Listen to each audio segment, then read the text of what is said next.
Hello students, good morning. Students, आज हमारे पास जो लेक्चर है, इस लेक्चर के अंदर हम सॉइल के बारे में पढ़ेंगे। देखिए, सॉइल टॉपिक जो है एक सिंपल सा टॉपिक है, बट ये एक बड़ा टॉपिक है। तो इस सॉइल वाले टॉपिक को हम कंप्लीट करेंगे 1 2 3 4 लेक्चर्स के अंदर। तो आज का हमारा जो टॉपिक है सॉइल, इसको हम स्टार्ट करते हैं। और आज के लेक्चर में हम सॉइल्स की फॉर्मेशन के बारे में पढ़ेंगे, सॉइल्स क्या होती है और सॉइल्स की अलग अलग कंडीशंस के बेस के ऊपर जो सॉइल्स के अंदर प्रोफाइल्स प्रेजेंट होती हैं उनके बारे में पढ़ेंगे। तो स्टूडेंट्स, सबसे पहले हमारे पास है what you mean by the soil. Soil क्या होती है? तो सबसे पहले हमारे पास सॉइल की डेफिनेशन को हम पढ़ेंगे। सॉइल का मतलब क्या होता है? द अपर, देखिए सॉइल का मतलब होता है द अपर मोस्ट, ठीक है ना। आप ये मान के चलिए कि जो भी सरफेस होती है, ठीक है ना,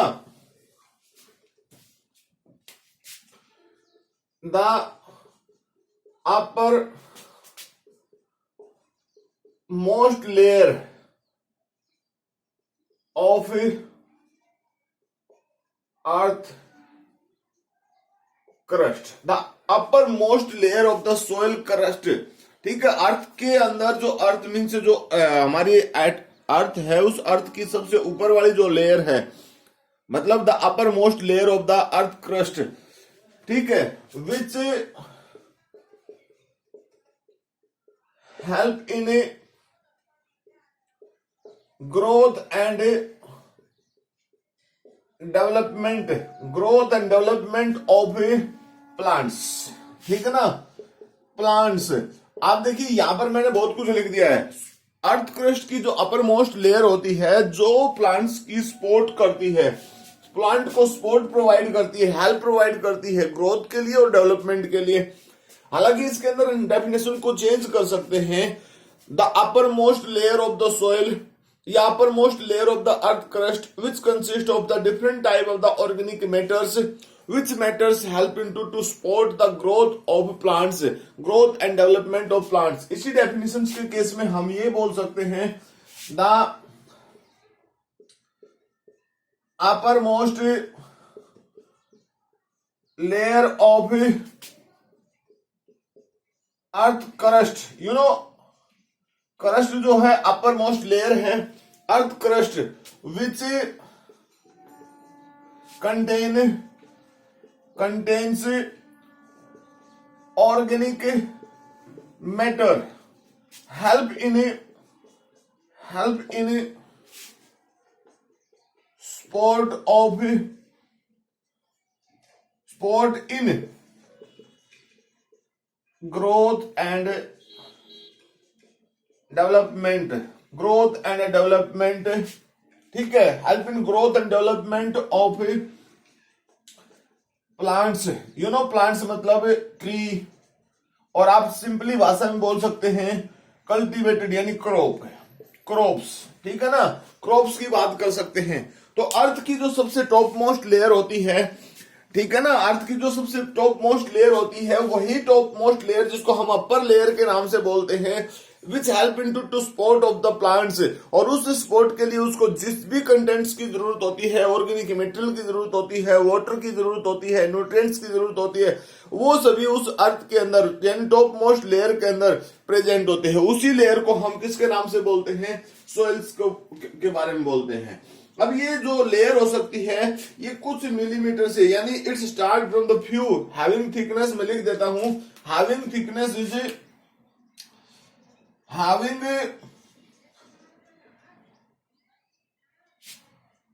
thickness is from a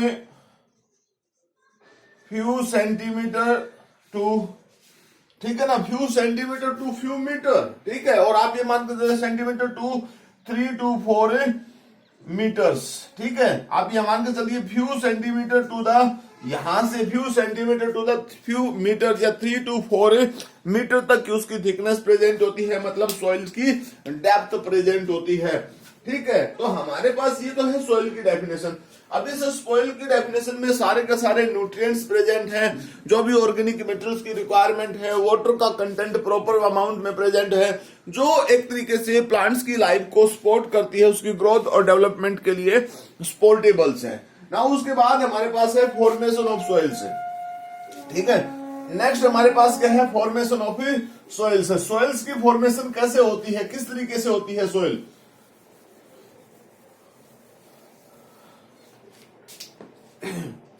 Now the formation of soil.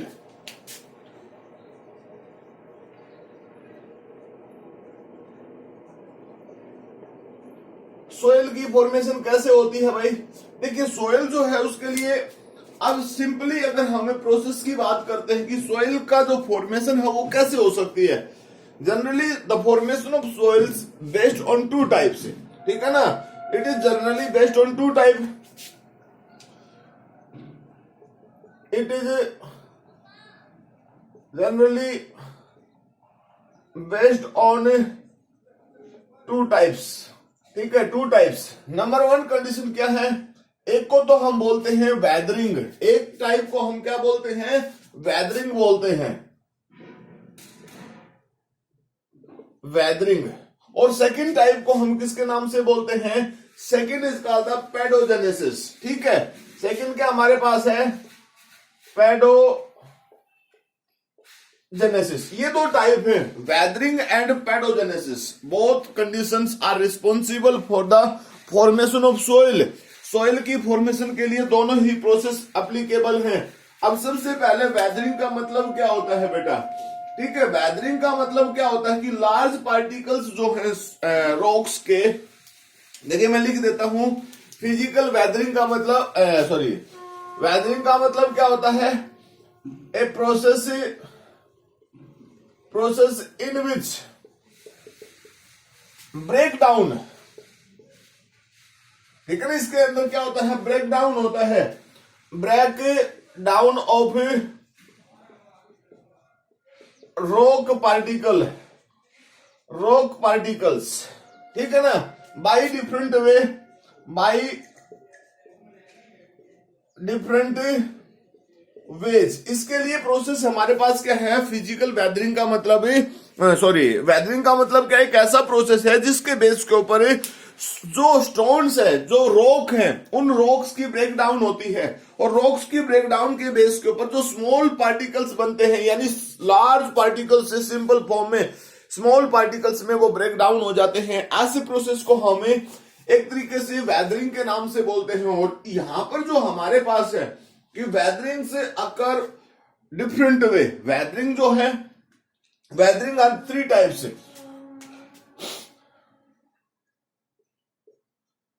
Weathering is three types, ठीक है ना। वेदरिंग जो है वो कितने टाइप की, वेदरिंग इज थ्री टाइप्स। कौन कौन सी वेदरिंग है भाई, नंबर वन हमारे पास है फिजिकल वेदरिंग। नंबर वन क्या हमारे पास है, फिजिकल वेदरिंग। सेकंड हमारे पास क्या है, chemical weathering, chemical weathering. Third हमारे पास क्या है, biological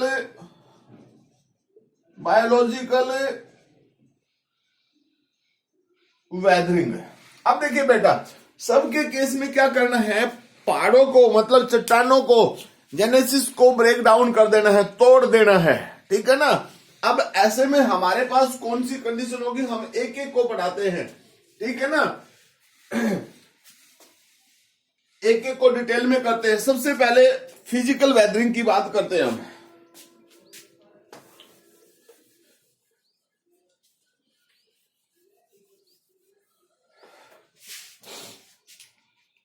first of all physical weathering,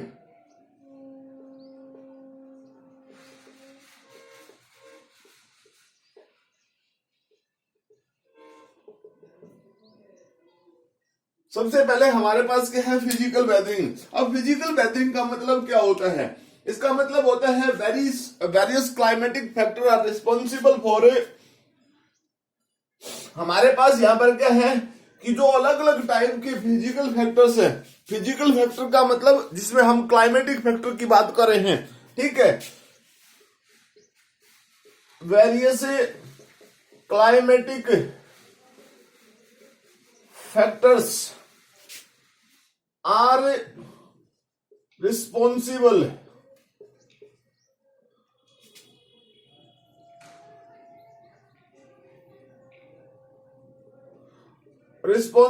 for physical weathering. अब देखिए यहां पर हमारे पास क्या है भाई, कौन से फैक्टर हैं, वो जो फैक्टर्स है हमारे पास, it's may be temperature, wind, rain water, it's may be temperature, wind, rain water, glacier etcetera. ये सभी फैक्टर्स जो है रिस्पॉन्सिबल है। मतलब एक नॉर्मल सी बात अगर हम करते हैं कि जैसे हमें अब यहां पर देखें, वेदरिंग में हमारे पास जैसे टेम्परेचर को फैक्टर मान के चले तो टेम्परेचर के केस में हमारे पास दो कंडीशन हो सकती है, वेटिंग यानी गीला हो जाना उसके बेस के ऊपर, या ड्राई हो जाना, मतलब वो विंड पे भी इस चीज पे भी डिपेंड करती है। तो हमारे पास जैसे फॉर एग्जाम्पल हम यहां देखें, वेटिंग हो जाना एंड ड्राइंग, ठीक है ना। आपने देखा होगा कि बारिश के सीजन से पहले हमारे गांव खुद के आप सबके गांव में जो पौंड होते हैं, तालाब होते हैं, उनके अंदर से पानी सूख जाता है, और जब पानी सूखता है तो नीचे की जो कीचड़ होता है, मड जो होता है, उसमें क्रैक्स आ जाते हैं ड्राई होने के कारण। तो वो एक तरीके से टेम्परेचर बेस्ड वेदरिंग कंडीशन होगी। और जब दोबारा से वाटर ऐड होता है, वेटरिंग होती है, तो वो जो सॉलिड पार्ट्स थे वो ब्रेक होकर सिंपल फॉर्म में वाटर के साथ रन ऑफ हो जाते हैं। तो एक तरीके से एलोवियल सॉइल्स में वो कन्वर्ट हो जाते हैं। और केस क्या हो सकता है भाई, फ्रोस्ट एक्शन, ठीक है ना। और फ्रोस्ट एक्शन जो ग्लेशियर की बात कर रहे हैं, फ्रोस्ट एक्शन, या भाई एब्रेशन की बात कर सकते हैं हम, घर्षण की बात कर सकते हैं कि जब दो पत्थर आपस में टकराते हैं तो वो टूट जाते हैं। वो एयर के साथ भी हो सकता है और वो वाटर के जैसे भी हो सकता है। एब्रेशन, ठीक है ना। हमारे पास कौन सा पॉइंट है, एब्रेशन, मतलब एक तरीके से आप ये बोल सकते हो फ्रिक्शन, ठीक है ना। एब्रेशन का मतलब क्या है, फ्रिक्शन की बात कर रहे हैं हम। तो इसके बेस के ऊपर भी वेदरिंग पॉसिबल है। तो हमारे पास ये जो फैक्टर है, मतलब फिजिकल वेदरिंग जो कंडीशन हमने आपको बताई है, फिजिकल वेदरिंग कंडीशंस में टेम्परेचर है, विंड स्पीड है, वाटर है, ग्लेशियर है, या कोई भी और स्पेसिफिक फैक्टर जो है इस पार्टिकुलर कंडीशंस के लिए रिस्पॉन्सिबल है। तो हमारे पास यहां पर ये फिजिकल कंडीशंस है, मतलब फिजिकल वेदरिंग है, जिसमें क्लाइमेटिक फैक्टर जो है वो रोल प्ले करते हैं। तो अलग अलग फॉर्म्स के बेस के ऊपर, मतलब कोई भी जैसे टेम्परेचर की बात हम कर सकते हैं, विंड की स्पीड की बात कर सकते हैं, जैसे विंड और रेन वाटर जो है एब्रेशन कंडीशंस को रिप्रेजेंट कर सकते हैं। हालांकि ग्लेशियर स्लाइडिंग जो होती है, लैंड स्लाइडिंग जो होती है, ठीक है, ये सब प्रॉपर फैक्टर्स जो है वो एब्रेशन के केस में है। ज्यादा कोल्ड हो जाती है तो फ्रोस्ट बन जाता है सॉइल के साथ, सॉइल फ्रोस्ट होकर ब्रेक हो जाती है। तो यहां पर हमारे पास सारे के सारे जो फैक्टर्स हैं वो फिजिकल वेदरिंग में इंक्लूड है। नाउ नेक्स्ट हमारे पास जो फैक्टर है बेटा, this one is the chemical factor, ठीक है ना। नेक्स्ट वेदरिंग जो हमारे पास है वो क्या है, केमिकल वेदरिंग के नाम से हम उसको बोलते हैं। तो नेक्स्ट पॉइंट हमारे पास है chemical weathering.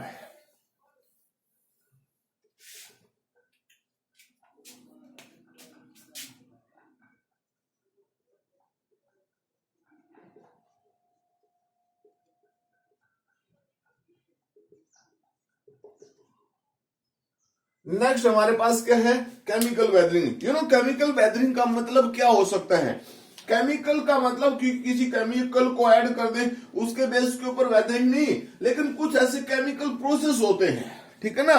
Many chemicals process are responsible, many chemical processes are responsible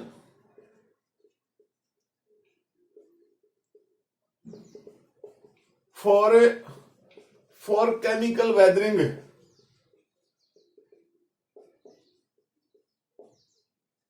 और और बेटा वो कौन कौन से हैं, दैट इज, देखिए हमारे पास कौन से केस है, जैसे हाइड्रोलिसिस की बात करते हैं, हाइड्रोलिसिस, ठीक है ना।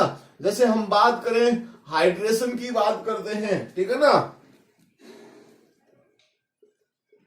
हाइड्रेशन की बात करते हैं, हम ऑक्सीडेशन की, रिडक्शन की बात करते हैं,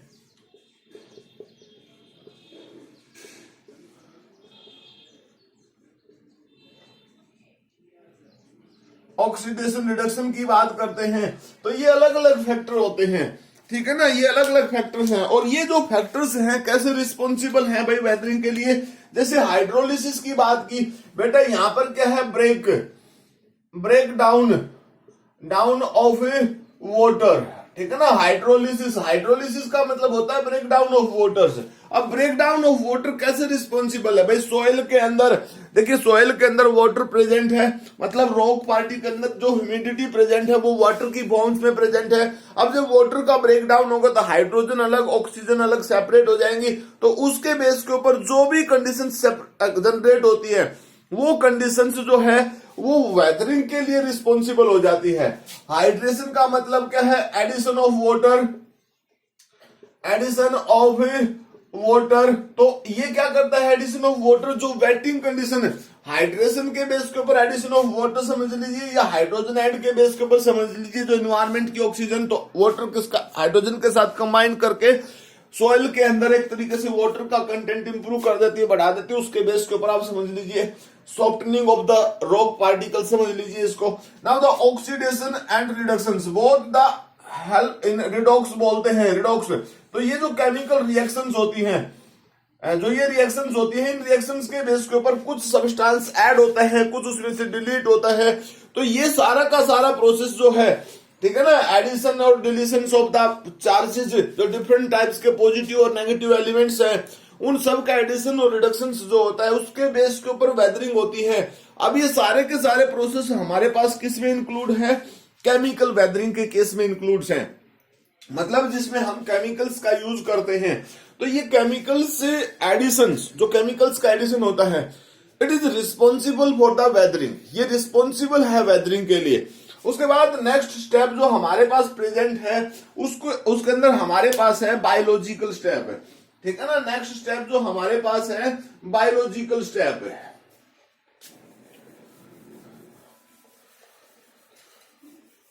नेक्स्ट जो वेदरिंग है हमारे पास, weathering number 3, that is the biological weathering.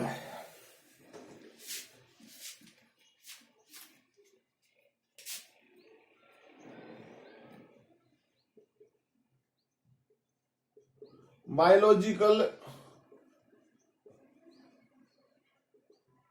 Weathering, ठीक है, बायोलॉजिकल वेदरिंग। यू नो कि नाम से पता चल रहा है कि living organisms are responsible for weathering. अब लिविंग ऑर्गेनिजम्स रिस्पॉन्सिबल है वेदरिंग के लिए, कैसे रिस्पॉन्सिबल है, ठीक है।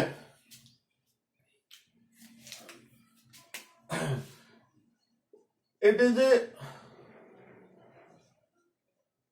occurred by the help of living organisms। ये किसकी सहायता से है, लिविंग ऑर्गेनिजम्स की सहायता से। अब लिविंग ऑर्गेनिजम्स जो है वो डिफरेंट कंडीशंस में है। जैसे एक सिंपल सी बात बताता हूं, the rock particles are break down by, rock particles are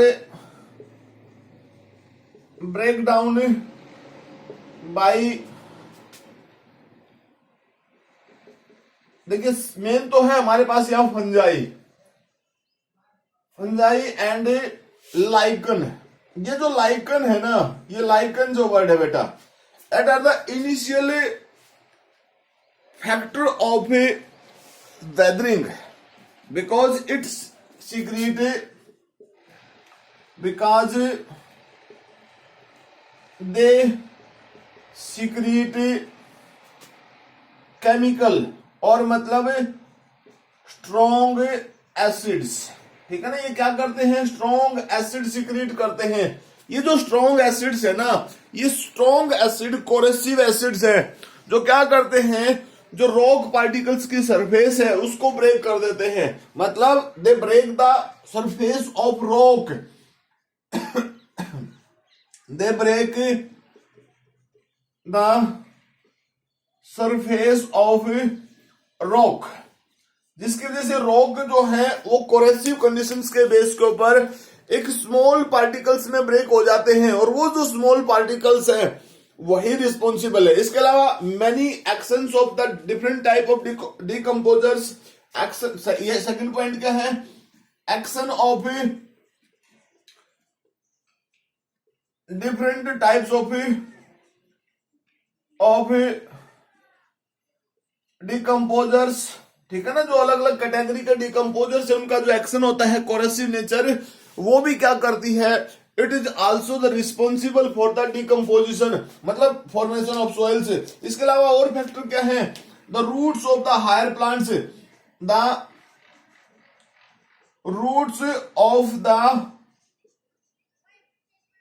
higher plants, जो बड़े बड़े प्लांट्स हैं उनकी रूट की बात कर सकते हैं, वो भी सोइल फॉर्मेशन में, यानी वो क्या करते हैं, जो रॉक्स वगैरह के अंदर क्रैक्स होते हैं वो उनके अंदर पेनिट्रेट हो जाती हैं, और जब प्लांट्स का साइज बढ़ता है, उसकी ग्रोथ होती है, तो रूट का साइज भी बढ़ता है, और जो वो क्रैक्स के अंदर रूट घुसी है वो ऑस्मोटिक प्रेशर जनरेट करती हैं, ऑस्मोसिस जनरेट करती हैं, उस ऑस्मोसिस के बेस के ऊपर वो उन रॉक्स पार्टिकल को क्रैक कर देती है, तोड़ देती हैं, एक हायर प्रेशर के बेस के ऊपर वो उनको ब्रेक डाउन कर देती हैं, और वो ब्रेकिंग जो होती है, that breaking is called the weathering of rock. इसके अलावा और कंडीशन क्या हो सकती है बेटा, यहां पर many type of the micro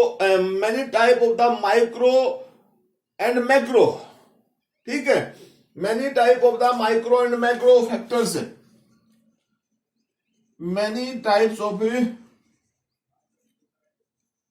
micro and macro, ठीक है, flora and fauna, fauna means group of animals, groups of animals are responsible weathering. कैसे रिस्पॉन्सिबल है, बहुत सारे स्मॉल ऑर्गेनिजम्स होते हैं, जैसे हमने बैक्टीरिया की बात कर दी, decomposer, it's also smalls, some form of mites, ants, this one is all are included in case of the microorganisms, ठीक है, and macroorganisms like earthworm, like squirrels, rats, rodents, ये ऑर्गेनिज्म जो होते हैं क्या करते हैं, सॉइल के अंदर होल बनाते हैं, बिल बना लेते हैं। अब जब वो मतलब रॉक्स के अंदर, क्रैक्स के अंदर होल्स बनाते हैं, तो वो सब कंडीशंस क्या हैं, they all things are responsible for the making of the soils. ये सभी फैक्टर्स ऐसे हैं जो सॉइल फॉर्मेशन में हेल्प करते हैं। इसके अलावा हमारे पास एक और सेकंड टाइप है,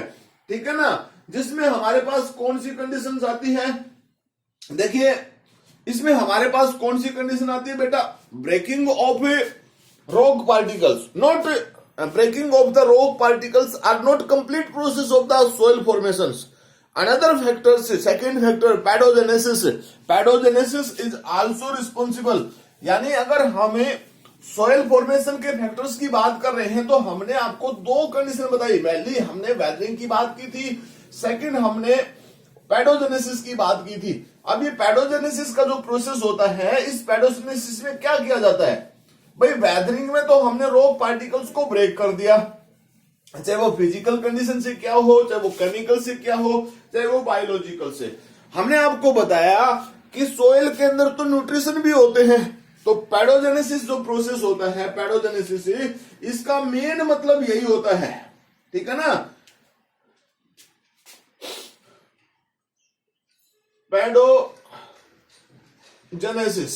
ठीक है ना। बी फैक्टर पहला था हमारे पास वेदरिंग, सेकंड है पैडोजेनेसिस। अब सिंपल सी बात है, पैडोजेनेसिस, पैडोजेनेसिस का मतलब क्या होता है, it include the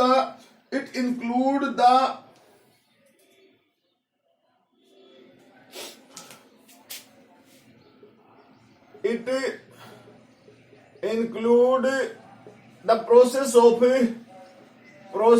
of decomposition, decomposition. अब डिकम्पोजिशन के प्रोसेस को ये इसमें इन्वॉल्व करती है। ये डिकम्पोजिशन का प्रोसेस क्या करते हैं, which aid the minerals and nutrition, which aid the minerals and organic materials by different process। और वो डिफरेंट प्रोसेस क्या हो सकता है भाई, मिनरलाइजेशन, ठीक है ना। मिनरलाइजेशन उसमें से एक प्रोसेस है जिसको मिनरलाइजेशन के नाम से बोल सकते हैं, मतलब एडिशन ऑफ मिनरल्स। ह्यूमिफिकेशन, दूसरा कौन सा हो सकता है भाई, ह्यूमिफिकेशन का मतलब क्या है, एडिशन ऑफ ह्यूमस, ठीक है ना। यहां पर क्या हमारे पास फॉर्मेशन और एडिशन ऑफ, यहां हम बोल सकते हैं formation and addition of humus, ठीक है। इसकी फॉर्मेशन करना या एडिशन, वो किसके बेस के ऊपर है, by the action of decomposer, by the action of different type of the fungus. अब यहां मिनरलाइजेशन का मतलब है directly addition of nutrients, addition of nutrients in form of micro and macro elements, ठीक है ना। इनकी फॉर्म में माइक्रो और मैक्रो एलिमेंट्स की फॉर्म्स में न्यूट्रिशन का एडिशन जो करना, उस कंडीशन को हम किसके नाम से बोलते हैं, that is called the pedogenesis. तो दोनों फैक्टर्स जो हैं, दोनों फैक्टर ही मतलब weathering and pedogenesis both are responsible for the formation of soils. अब कैसे स्टूडेंट्स बोथ फैक्टर्स आर कैसे रिस्पॉन्सिबल है, देखिए सिंपल सी बात कैसे है। अगर हम बात करते हैं किसकी, वेदरिंग की बात करते हैं, तो बेटा वेदरिंग में क्या होता है कि रॉक पार्टिकल जो हार्ड सरफेस के साथ है उनका ब्रेकडाउन होगा, चाहे वो फिजिकल फैक्टर से हो, चाहे वो केमिकल फैक्टर से हो, चाहे बायोलॉजिकल फैक्टर से हो। हमने उनको तोड़ देना है। जैसे कोई ईंट है, हमने पहले उसको चोट लगाकर मार के प्रेशर से उसको तोड़ देना है। अब वो सोइल नहीं है, अभी वो सोइल का पार्ट ही है, ठीक है। क्यों, क्योंकि उसके अंदर प्लांट ग्रो नहीं कर सकते, उसके अंदर न्यूट्रिशन नहीं है, वाटर नहीं है, कुछ भी नहीं है। दूसरा प्रोसेस हमारे पास क्या आएगा, हमें पैडोजेनेसिस करेंगे, और पैडोजेनेसिस का मतलब होता है डिकम्पोजिशन। कैसे डिकम्पोजिशन भाई, चाहे हम उसमें किसी भी सब्सटेंस का जो ऑर्गेनिक मटेरियल है उनका डिकम्पोज करेंगे, उन ऑर्गेनिक मटेरियल्स को हम उसमें ऐड करेंगे ह्यूमिफिकेशन के बेस के ऊपर। गले सड़े पत्ते जो लीफ होती है उनको ह्यूमस में कन्वर्ट करके न्यूट्रिशन की फॉर्म में ऐड करके, जिसको मिनरलाइजेशन बोलते हैं। तो ये डिफरेंट दोनों के दोनों जो स्टेप्स हैं, वेदरिंग या पैडोजेनेसिस, both process are responsible for production of soils, or the soils which help into to growth and sports, मतलब which help into growth and development of plants. और प्लांट्स में भी आप फिर किसी प्लांट्स को बोल सकते हो, क्योंकि हर किसी प्लांट्स के लिए सॉइल्स के दोनों रोल होते हैं कि वो उसको न्यूट्रिशन भी देती है and it's also provide the medium for the anchoring, मतलब प्लांट्स को खड़ा रहने में मदद करती है। तो आज का जो हमारा लेक्चर था बेटा, इस लेक्चर के अंदर हमने सिर्फ आपको सॉइल के बारे में बताया है, और सॉइल के अलावा हमने आपको सॉइल की फॉर्मेशन की बात की है, जिसमें दोनों फैक्टर वेदरिंग और पैडोजेनेसिस के बारे में एक्सप्लेन किया है। ये इंपॉर्टेंट लेक्चर है, ये बायोलॉजी के केस में ही इंपॉर्टेंट नहीं है, ज्योग्राफी के केस में भी, यानी आपके एसएसटी में भी इसका रोल है। तो आज हमारे पास इतने स्टूडेंट्स मिलते हैं नेक्स्ट टाइम नेक्स्ट लेक्चर के अंदर। तब तक के लिए thank you, bye, have a nice day students.